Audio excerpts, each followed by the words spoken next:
update sa kanilang mga programa at mga plano para sa kasalukuyang taon, ating alamin kasama si Attorney Vicente Homer Reville, Administrator ng Local Water Utilities Administration or LUWA. Attorney Reville, magandang tanghali po at welcome sa Bagong Pilipinas ngayon. Salamat, Asek Marge, Ma'am Ninya. Ako ay natutuwa at binigyan niyo ako ng pagkakataon para makasama dito sa inyong napaka-importanting programa. Magandang hapon sa ating lahat. Attorney Reville, ano po ba ang accomplishments ng LUWA para sa taong 2023? Pero bago niya muna sagutin yan, sa mga hindi nakakaalam or hindi masyadong familiar sa LUWA, ano po ba ang LUWA at ano po yung mga major functions po nito, sir? Ang LUWA, ang pangalan niya ay Local Water Utilities Administration. Ito yung ahensya na nagbibigay ng mga direktiba sa lahat ng mga water districts sa buong Pilipinas sa labas ng Metro Manila. Dahil sa loob ng Metro Manila, ang nagbibigay ng direktiba dito ay ang ahensya ng MWSS. Sa labas ng Metro Manila, ang LUWA kasama ng 533 na water districts sa buong bansa ay nagbibigay ng serbisyo para mabigyan ng sapat at na tubig para sa ating mga kababayang Pilipino. Hindi niya nawala kasi sa isip ko dahil sa DILG, katuwang ho namin ang LUWA because they are helping us now with the issue on food security. Saka we've been coordinating with them with respect to sa mga LGUs na sakop nito. Okay, so yun nga po, as Yusek Marge mentioned earlier, yung po mga major accomplishments ng LUWA for the past year. Alinsunod sa panawagan ng ating mahal na Presidente Ferdinand Marcos Jr. na mabigyan natin ng water security ang ating bansa at mabigyan ng sapat na tubig ang ating mga kababayan, dito po sa LUWA kasama ng lahat ng mga water districts ay nagkaroon po tayo ng isang programa na tinatawag po natin na PBBM o Patubig sa Buong Bayan at Mamamayan. Atin pong ninanais na ang lahat ng ating mga sektor at lahat ng ating mga probinsya, munisipyo at mga syudad at mga barangay ay mabigyan ng isang sapat na tubig. Sa taon ng 2023, nagbigay po tayo ng lagpas sa 1 billion pesos na worth of projects. Ito po ay na-implement na natin at meron po tayong 8 proyekto na natapos na sa taon na 2023. At dito rin po, sinisimulan na rin po natin yung ating tinatawag na Water District Development Sector Program na nakuha po natin yung pondo galing sa ADB na magbibigay po ito ng 11 projects sa mga water districts at magbibigay ng additional 214,000 na households that will be additionally served. Sa kasalukuyan, ang ating mga water districts ay nagbibigay ng serbisyo sa about 22.3 million members of our population. Ayun nga po. Okay, so muli ilan po ang naseserbisyohan ng LUWA sa buong Pilipinas at ilang lungsod at munisipalidad po ang mga sakop nito? Meron po tayo ngayon ng 533 water districts throughout the country. Okay. Ito po ay nakakasakop sa mga lugar ng mga probinsya, munisipyo at mga syudad. And we are all servicing 648 LGUs throughout the country para po mabigyan natin ng sapat na tubig ang ating mga kababayan. Attorney Reville, ilan naman po ang water supply at sanitation projects ng LUWA sa ngayon?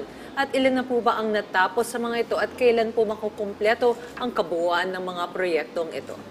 Sa kasalukuyan ay meron tayo more than 700 projects. Some are already bidded out, some are being implemented. Okay. And we have also more than 40 sanitation projects. 40. In which we have to implement.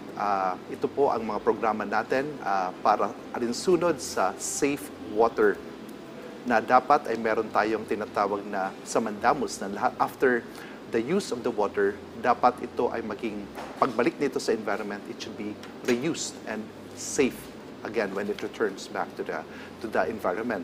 Gagawin po natin ito to have more additional service coverage sa ating mga kababayang Pilipino. Bibigyan po natin ng lunas ang tinatawag natin na non-revenue water o yung pagsasayang ng tubig. Dapat ang mga leakage nito ay maibsan at hindi dapat magsasayang ng tubig. Bibigyan din natin, parehas sinabi ko kanina, yung sanitation, which is very important para ang ating mga kababayan ay mabigyan natin ng mas malinis na tubig at pag binalik natin ito sa ating kalikasan, ito ay isang pwede nating masasabi na sustainable water for every Filipino. Meron po bang mga lugar sa bansa na mahirap pa rin po ang kanilang water supply and pati po ang sanitation? Ano-ano po yung mga lugar yung tinitingnan ninyo, natututukan po ninyo para mabigyan po sila ng sapat at malinis na tubig? Ang ating bansa ay isang tinatawag natin na archipelago. So dahil maraming mga isla sa ating bansa, marami din dito ay merong problema sa sources of water. Hindi lahat ng mga probinsya, ng mga syudad, ng mga ating mga munisipyo at mga barangay ay merong readily source of water. Kaya yun ang ating number one challenge dito sa LUWA kasama ng mga water districts. Marami pong mga isla na nagkakaroon po ng problema dahil sa salination or pumapasok po yung tubig dagat. Kaya kailangan po meron tayong mga bagong technology, pareho ng mga desalination projects. Meron naman po tayong mga ginagawa natin ngayon ng mga proyekto na sa mga lugar na masyadong mahirap ang sources of water, ang ibang mga karatig nila ng mga munisipyo, mga syudad, or mga lugar na may mga sources ng tubig, ay binibigyan natin ng tamang koneksyon para mas marami pa tayong sources of water na may bigay sa ating dumadami na populasyon ng Pilipinas. May isa na lang po akong tanong, ilang lugar na lang po ba ang talagang wala pang water supply at nahihirapan pa talagang kumuha ng tubig, yung kailangan pa nilang maglakad at kumuha or mag-igib? We have a few more million of our Filipinos who has a challenge on that. Dahil ang ating rule dito ay kung more than 30 minutes ang pag-iigib mo ng tubig at hindi mo agad madala sa iyong kabahayan, ay meron po tayong tinatawag na problema sa access ng tubig.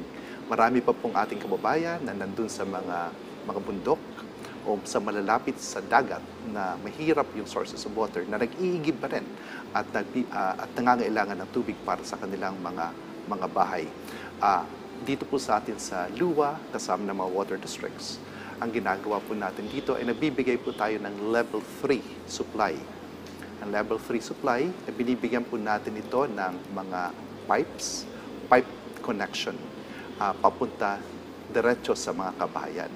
As compared to level 1, which is only the point source natin na source lamang ng ating tubig, at yung level 2 yung communal source of water natin. Attorney Reville, meron ba tayong mga priority programs po sa mga lugar nga ho nito? And I think you were referring po sa mga GIDA places or geographically isolated and disadvantaged areas? Meron po tayong mga programa po dito. Kasi pangkalahatan dapat yung ating development ng ating water supply for the entire country. And ngayon po, kaninang umaga, meron po tayong isang convergence meeting on all the water infrastructure throughout the country. At meron po tayong mas pangkalawakang mga decision-making na gagawin ngayon. Dahil ang gusto ng ating mahal na Pangulo ay palawakin pa natin yung sources of water natin through surface water. Ibig sabihin, huwag tayong masyadong gumamit na ngayon ng ating mga ground sources of water. So, we should give more emphasis sa development ng ating surface water. Pero siyempre, may kaangkop ito na challenge sa ating pagbibigay ng pinansyal, pagbibigay ng how to support this financially. At the same time, gusto rin natin na mabigyan ito ng tamang pag-aaral kung paano ito natin i-implement. At ito yung ating mga challenges na ginagawa ngayon. When you speak about surface water po, kasama po ba dito na yung lagi ring sinasabi ng Presidente, no, na sa dami po ng pag-ulan at bagyo sa ating bansa, ba't hindi na lang po daw natin ipunin ang mga tubig na ito, di ba? At para po magamit ng ating mga mamamayan. Yun po ang napakaganda po ng panawagan ng ating mahal na Presidente, Ferdinand Marcos Jr. Dahil gusto niya magbigay ng water security sa ating bansa. Ang nangyayari kasi sa atin, sa ating bansa, ay ang ating mga proyekto sa patubig, ang gusto natin ay puro mitigation. Ibig sabihin natin, ang ating tubig sa ating bansa ay parang isang disaster na gusto natin pag umulan, magkabagyo, gusto natin yung tubig galing sa bundok, pababa sa rivers, gusto mo i-flush out agad, papunta sa dagat. Ang tamang gawin ho natin dito, wag natin isipin na ang tubig ay isang disaster.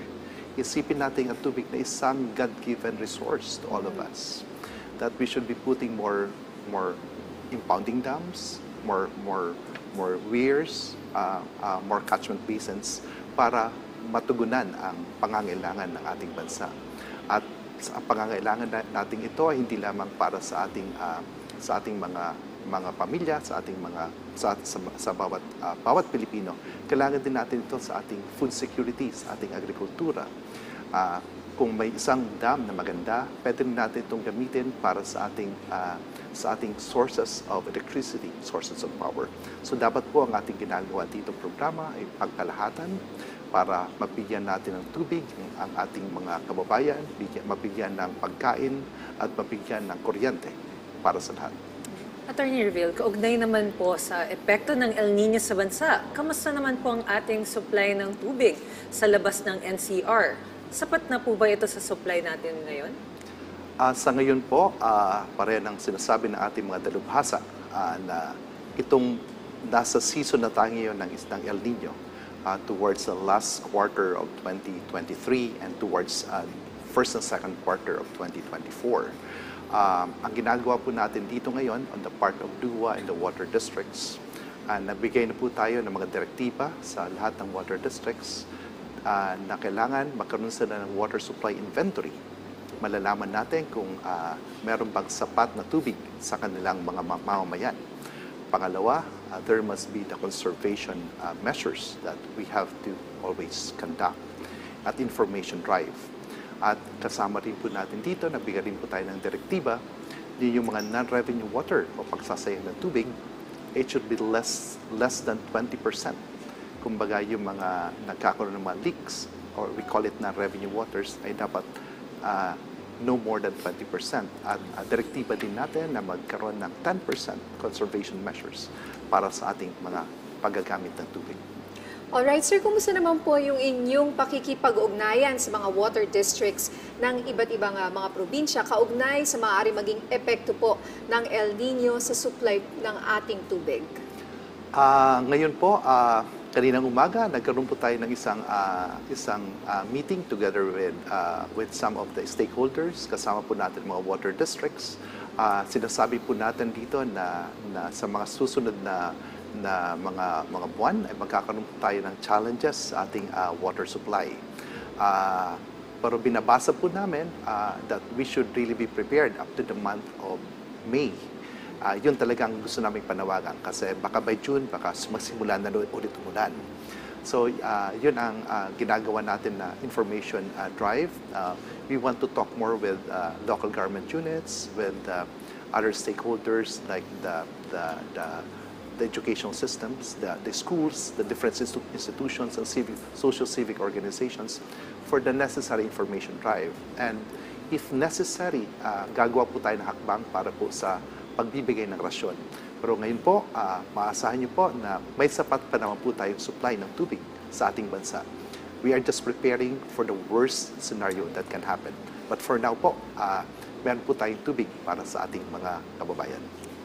Attorney Vince, sakali naman po na magkaroon ng kakulangan sa supply ng tubig, ano po ba ang mga alternatibong paraan o programa ng LUWA para dito? Pag ganun nga, meron po tayong tinatawag natin na water conservation measures. At ang gusto nating mangyari dito ay magkaroon pa tayo ng mas maraming mga proyekto na gawin para magkaroon po ng mga infrastructure projects in response to the El Nino na bigyan natin ng mas maraming tugon pa ito. And every week or two, kami po ay nagkikita-kita po sa liderato sa Malacanang.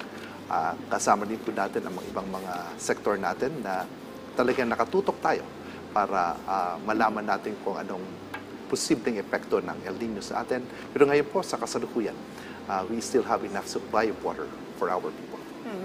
And before we ask for your panghuling mensahe para sa ating mga kababayan na nanonood ngayon, can you share with us some exciting projects up ahead para sa ating mga kababayan? Nakakatuwa po.